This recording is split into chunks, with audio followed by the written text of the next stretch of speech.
Sari tidak bisa berpikir lagi dengan jernih sejak menyakiti hati Bude. Rasanya Dalam kecamuk riang terselip rasa gundah yang menafsir riang bukan sekedar senang. Sebab jiwa ini tak mau terlena pada kasur empuk bernama popularitas. Di simpul inilah Yesi mulai mengatur langkah ia ingin berarti agar kehadirannya di film bukan sekedar pemanis layar belaka. Akan ku ceritakan pada mereka. Semua itu terjawab manakala mendiang sutradara Teguh Karya mempercayakan Yesi menjadi pemeran utama di film Usia 18. Tapi untuk yang unsur pencapaian akting saya berkesan di film Usia 18 karangan Pak Teguh Karya, karena di situ pertama kali saya merasa benar-benar harus menggali akting saya. Tidak lagi berperan sebagai diri saya sendiri seperti di Gita Cinta atau Puspa Indah dan yang lain-lain. Tapi di sini menjadi sesuatu karakter yang berbeda. Akhirnya di situ saya mendapat nominasi untuk pemeran artis terbaik di tahun 1981. Setelah itu saya berangkat ke Amerika buat sekolah di sana. Cerita Yesi menimba ilmu di Amerika Serikat bertingkap kisah dengan sukses film-filmnya di Indonesia. Maka perpisahan ini begitu menguras emosi karena Yesi tak seharusnya pergi. Di jelang sisa harinya di tanah air, Yesi mengingat betapa indahnya menjadi populer, sekaligus betapa rumitnya menjadi bintang. Yang kita harus tetap ramah, tetap baik, menghargai penggemar yang datang itu, karena mereka yang menonton film-film kita, yang menulis surat sampai 7 kali, 8 kali surat, yang selalu memberikan respons yang baik pada apapun yang kita perbuat. Termasuk diantaranya ketika saya liburan ke Bali dengan keluarga. Saya masih ingat liburan ke Bali dengan keluarga. Itu adik-adik saya lari-lari, main-main dengan monyet, lari-lari. Kalau saya tidak bisa main-main dengan monyet, dan saya harus foto-foto. Karena zaman itu kan Bali tempat liburan seluruh bangsa Indonesia ini. Pada zaman itu ya, di mana semuanya masih murah lah ya pada waktu itu. Jadi orang-orang pada berlibur juga ke Bali. Jadi pada foto-foto kan anak-anak itu kan. Jadi saya nggak bisa berlibur. Itu saya alami, cukup berat juga pada waktu itu ya. Tapi sekarang setelah lewat masa itu saya mengambil hikmahnya. Alhamdulillah saya punya orang tua ya yang sudah mendidik saya untuk memahami arti social responsibility, memahami, menghargai orang lain apapun itu, dan berusaha untuk terus bersyukur lah.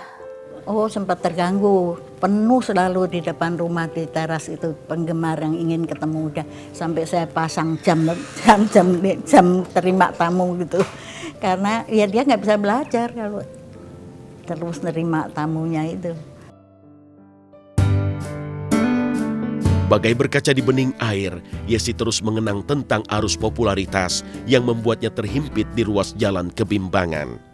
Sebab Yesi ingin menjadi Yesi yang sebenarnya, tapi entah kenapa sulit rasanya. Ya pertama saya kaget, karena dari seorang anak yang biasa main dengan tetangga-tetangga, tiba-tiba saya syuting setiap hari selama sebulan. Nah tapi kalau zaman itu kan ketika kita mulai syuting sehari juga filmnya belum jadi, udah diekspos ke majalah gitu. Jadi setelah sebulan saya syuting, ketika saya balik lagi ke rumah saya, itu kok teman-teman saya sudah berbeda gitu. Tidak seperti yang dulunya sebelum saya syuting gitu. Karena mereka udah melihat, oh ini pemain film mungkin ya, lihat di koran, di TV itu. Jadi ya disitulah saya baru merasa, oh saya tidak bisa balik lagi ke zaman sebelumnya itu. Di negeri Obama, sambil kuliah Yesi menajamkan kemampuan berbahasa Inggrisnya. Disinilah mengalir kisah lucu tentang bagaimana Yesi berkorespondensi dengan keluarga di tanah air yang tak berbalas kabar, melainkan bertabur koreksi.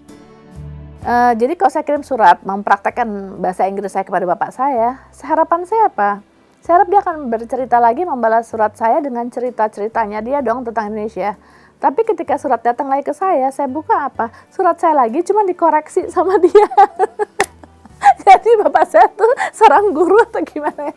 Jadi dia mau koreksi gitu.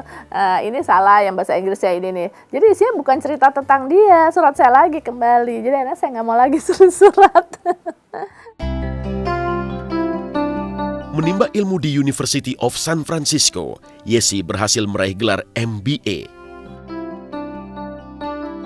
Inilah pencapaian penting dalam hidup Yesi sebagai bekal hidup, sekaligus pembaharu karir agar tak lena di dunia sanjung puja.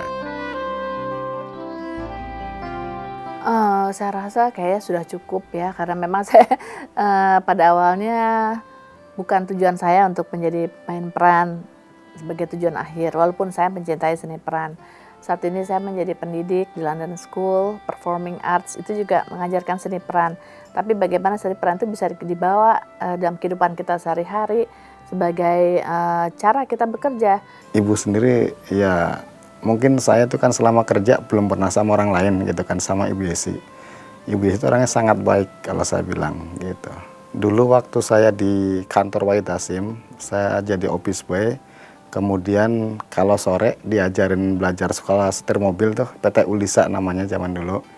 Gitu, pas kebetulan saya sudah bisa bawa mobil, dibuatkan SIM gitu. Kebetulan keluarga Ibu Yesi itu perlu supir buat nganter anaknya sekolah. Dulu di Al-Azhar kalau nggak salah gitu kan. Gitu. Terus jadilah saya supir gitu kan, bawa anaknya waktu itu.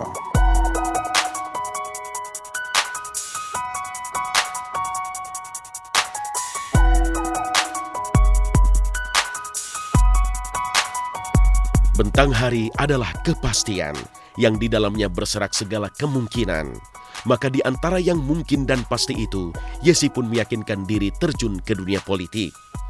Inilah pilihan berani seorang Yesi yang pernah menyihir publik di era 80-an dengan wajah sendu dan mimik polosnya.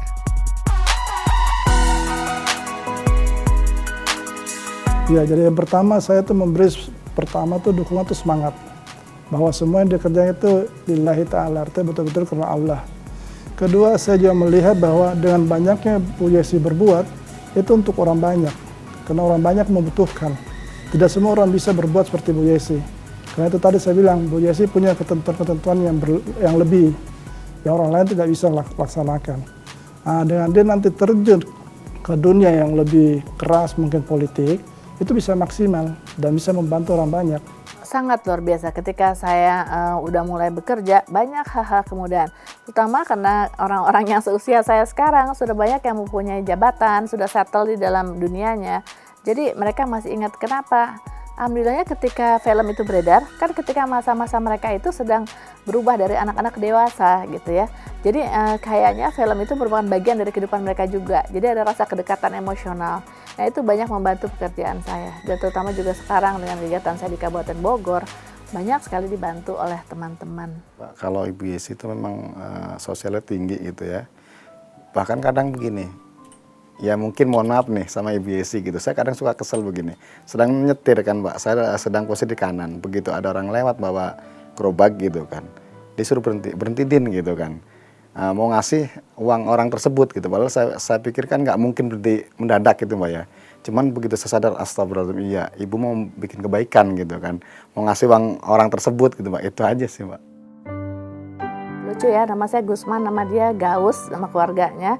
Dan ternyata kita sudah pernah ketemu, kita pernah sama-sama kerja di Bank Duta sekitar 30 tahun yang lalu.